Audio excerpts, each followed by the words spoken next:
par les injures dont la garde des Sceaux a fait les frais. Mais de la part d'une gauche qui a passé son temps à expliquer qu'on ne devait pas être dans la dictature des faits divers, de là en tirer une loi générale maintenant, non pas sur le racisme, mais qu'il y aura une augmentation exponentielle du racisme, c'est aller très très vite en besogne. Bien sûr qu'il y a du racisme en France. Et ça n'est pas nouveau. Mais est-ce que c'est du racisme, ce sont des actes isolés, ou est-ce que c'est vraiment un racisme profond?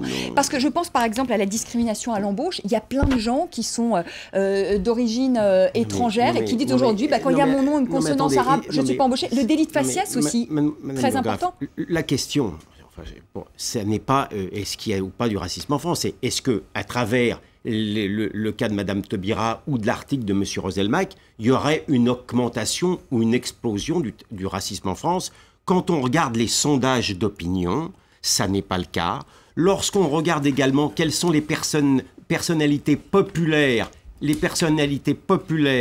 de Omar Sy en passant par Yannick Noah, ça n'est pas le cas. Maintenant, si vous voulez me faire dire qu'il y a du racisme, bien sûr qu'il y a du racisme. Il y a aussi du racisme antisémite, il y a aussi du racisme anti-blanc. Je ne sais pas pourquoi vous considérez maintenant qu'il serait impropre de parler de blanc. Dès l'instant où vous considérez qu'il y a des noirs... pas la même chose. Non, enfin, si vous considérez qu'il y a des noirs, je ne sais pas pourquoi ce serait injurieux de dire qu'il y a des blancs. Il y a quelque chose qui m'échappe dans votre réflexion un peu chromatique. Mais en tous les cas, je pense en plus que, sur l'exemple de Mme Taubira, Madame Taubira, il y a 3 semaines, avait d'ailleurs, je trouve, eu une réaction lorsque c'est arrivé, très digne. Elle avait dit, après tout, ça ne m'atteint pas, etc.